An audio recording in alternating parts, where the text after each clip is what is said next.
عام 1416 انتقلت من المنطقة الجنوبية من قرية آل حسين بن الأحمر إلى مدينة الرياض. أنا لا أعرف من الحضارة شيء. إحنا مع الوالد الله يجعله في الجنة حتى سيارة ما عنده، سيارة ما عنده. الصباح تأخذ الغنم على الجبل، دروسك معك في يوم الخميس والجمعة، وفي بقية الدراسة على شغلك.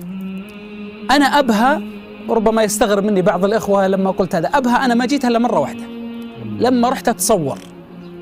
إحنا كنا بعيدين شوي عن أبها، فرحنا 5 أشخاص في غمارة واحدة، كل واحد الوالد حاطني في حضنه، واحد جنبه حاط ولده في حضنه والسواق. ما شاء الله. رحنا على أساس استوديو نصور فيه في تقريبا ل5 ابتدائي تقريبا. الحاصل لأول مرة في حياتي أتيت إلى المطار، ولأول مرة في حياتي أركب الطائرة. الله المستعان. وكان لها قصة. طبعا بعد ما انتهيت من الثانوي، الوالدة الله يجعلها في الجنة توفت من قديم، يعني توفت تقريبا عمري 4 سنوات. أيضا توفت زوجة الوالد الثاني قبل سفري بسنة، فكان السفر بالنسبة لي ضيق، لأن الوالد كان يعتمد علي بعد الله عز وجل في أشياء كثيرة. ودمعته لما يعني انتقلت وركبت في السيارة قبل الفجر على أساس أروح مطار أبها على أساس أنتقل إلى الرياض، ما أنساها. دمعة فرح بالنجاح وأنك بتروح تشوف مستقبلك، ودمعة حزن أنك بتفارقنا بعد تخرجك من الثانوي. أي نعم، بعد التخرج من الثانوي. طبعا في واحد الله يجزاه خير من الأقارب أعطاني تعليمات في الطائرة، قال لي شوف، إذا ركبت الطائرة وجيت عند الشباك ما تفتحه، ترى ان فتحته ترى بتطيح. هذه ثقافة ديكسون وهايلكس. الله يذكرك بالخير أبو فيصل. المهم أعطاني، جلست والله يا جماعة الخير بلا مبالغة 2 يوم والله ما نمت، مقبل على أشياء كثيرة وكل خوف من هذا الطائرة. ماذا سأفعل فيها يا رب؟ طيب لو طاحت، لو صار كذا، لو صار كذا، وين أروح؟ كيف أسوي؟ بدت هواجيس كثيرة. اتجهنا للمطار، وأبو تركي الله يجعله في الجنة عمي قال لي يا ولدي هذا البوردنج، أعطاني إياه، حط في جيبي 200 ريال، وقال لي معي شنطة دبلوماسية، قال لي شوف روح اجلس هناك، وإذا سمعتهم في الميكروفونات يقولون الرياض، إذا سمعت كلمة الرياض قاموا الناس قم معهم، توكلنا على الله. المهم جلست على أرض المطار طائرتين، واحدة رايحة جدة واحدة رايحة الرياض. وجاء الإعلان الأول، السادة المتجهين إلى جدة، على البوابة قاموا الناس، قمت. وكان يحرص علي لا تفوتك الطائرة، لا تفوتك الطائرة. المهم واحد الله يجزاه خير كان واقف وراي، وحنا في الطريق في السراء ماسكين سراء، قبل ما أوصل الموظف الخطوط السعودية قال لي لو سمحت أنت وين رايح؟ رايح الرياض. قال ترى هذه ما هي رحلة الرياض. قلت وين هي رحلة الرياض؟ قال رحلة الرياض هذيك فيها طائرتين. قال هذيك.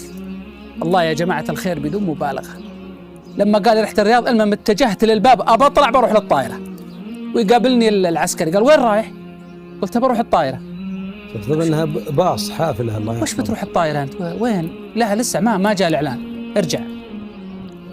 وأرجع في خوف لا يعلمه إلا الله، اجتمعت فيه ربكة وخوف وقلق إلى درجة إني قلت يا ولد برجع، مهون ما عني مسافر، لكن خايف من الوالد. يعني الوالد له مقامه وله احترامه، ولا يمكن أني أنا أرجع. فشفت لي شايب جالس محتزم بجنبيه، شايلين السلة منها، لأن زمان يسمحون للشبان بس يأخذون السلاح نفسه، يا يحطونه في الطائرة في مكان خاص أو مع العفش. قلت يا عم، قال نعم. قلت وين رايح؟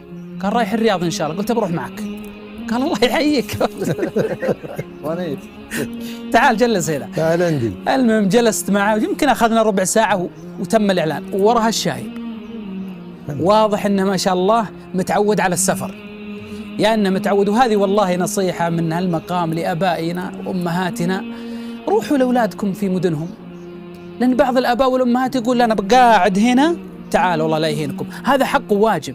لكن تغيير الجو، لما تروح الأم عند أولادها، تروح عند بناتها، يروح الأب، يفسرون على خواطرهم، يوم يومين أسبوع أسبوعين، يرتاحون الأولاد، لأن الأولاد مرتبطين في أعمال ومرتبطين في وظائف، وبرضه ودهم يبرون فيهم، ودهم يقدمون لهم شيء. بس المهم الشايب هذا ما شاء الله تبارك الله راعي سفريات، على طول طلع والرجال حاجز في الدرجة الأولى.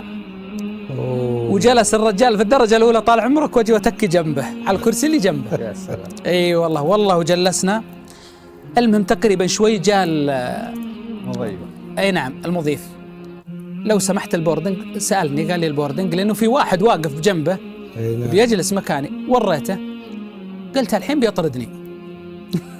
الله المستعان، الحين الله المستعان بينزلني من الطائرة. قال لي تفضل معي، يعني باقي على البكاء حاجة بسيطة. لا إله. كل هالمشاعر هذه والله يا جماعة الخير لم يبقى على أن تنزل الدمعة وأصيح إلا بس لحظات، خلاص لو طلعني مع باب الطائرة بصيح. ما أبشر بالخير. جاء قال لي تعال، لما لف ودخل جوا ارتحت، أخذني لين المقعد وقال لي استريح هنا، هذا مقعد سياحي اللي قدام مقعد درجة أولى. أنا الآن في بالي لا يروح الشايب، أبي أروح معه، أنا ما أدري وين أروح في الرياض الحين المشكلة. ربما هذه لكن ما جات على بالي والله، بينزل في نص الطريق. أسعدك ربي. الحاصل يا جماعة الخير، لما اكتمل الجماعة، طبعا زمان كان يجي المضيف أو المضيفة أمام ويعطون التعليمات. راكب بجنبي أنا عند الشباك وشايف الشباك ومسكر ومطمئن ولا أبغى أفتح، يعني التعليمات باقي راسخة هنا. الحاصل اللي بجنبي كان فلبيني،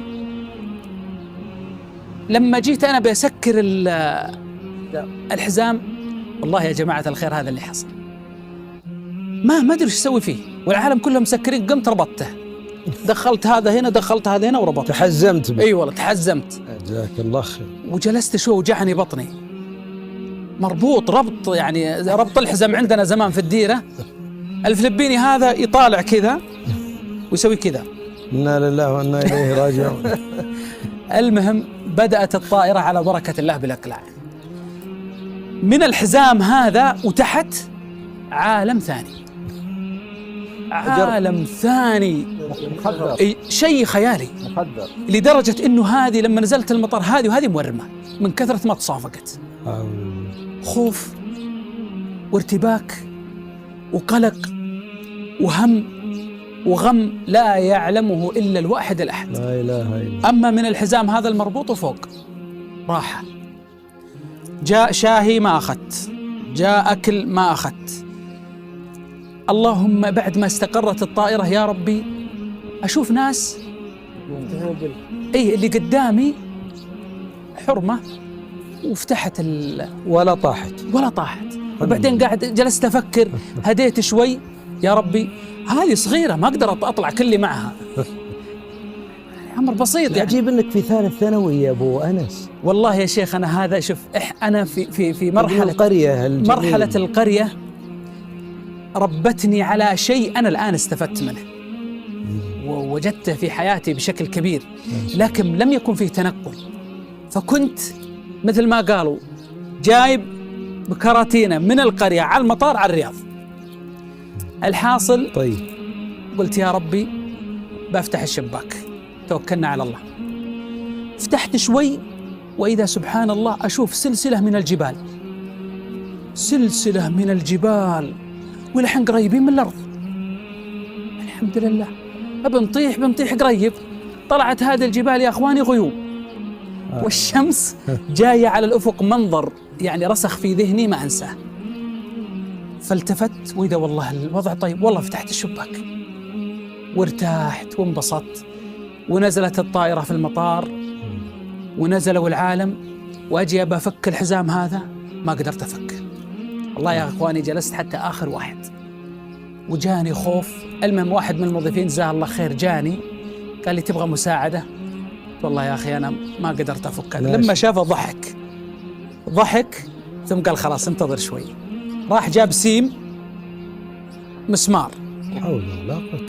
وجلس يمكن ربع ساعة لأنه نايلون والحديدتين ماسكة والربطة قوية. لا حول. جلس يمكن ربع ساعة لين ما حررني من هذا الربطة إلا خلاص. شكلك متوصي فيه. قال لي تبغى شيء أساعدك بشيء. تعرف يعني هذه يعني أشياء هم يتعلمونها، يعني هذا في الخطوط السعودية وفي غيرها، يعني القيام على المسافرين. قلت له لا والله ما أبغى شيء، أخوي ينتظرني. مشيت قال لي لو سمحت معك عفش؟ اوه نسيت السامسونايت. الشنطة اللي فيها الشهادات وفيها شوي ملابس قلت إيه والله بس ما أدري فين حطيتها. لما ركبت مع الشايب حط شنطة صغيرة وحطيتها ونجلس نفر لين فتح كل لين وصلنا لها. ثم أخذني بيدي أسأل الله أن يجزيه عني خير الجزاء. لا أعلم والله له ميت ولا حي. شوف المعروف أحيانا عملك تؤديه صحيح لكن مع لمسة إنسانية. هو حس فيه. أيوة أحس أنه هذا الإنسان مسكين يحتاج مساعدة. اللحظة الأخيرة أنه الناس راحوا في مطار الملك خالد. العادة أنك لما توصل فوق تنزل مع الدرج تحت، وكانوا يقفلون المسارات الشرطة العسكرية على أساس ما حد يروح يمين ويسار. فضت الطائرة وشالوا، رحت أنا صفت يمين لا جوال، وجلست في المطار ضايع 3 ساعات. أعوذ بالله من الشيطان. والله يا جماعة الخير أسمع المذيع الداخلي خلوفة الأحمري، خلوفة الأحمري واحد، خلوفة الأحمري، خلوفة الراكب، خلوفة الأحمري، لأن أخوي عبد الله بن عبد الرحمن الله يسعده قاعد يدور وسأله قالوا الرجال جاي في الرحلة، الرجال جاي ما فيها كلام، عشان بنرميه مع الشباك يعني. الرجال وصل، الرجال في المطار، ودور وفر المطار. المهم أنا تعبتني رجولي، جالس فوق. سبحان الله، ويمر أخوي من أمامي يعني كأني يعني وجدت سعادة الدنيا كلها، وألحقها من وراء وأمسك فيه والتف علي قال لي لا إله إلا وينك؟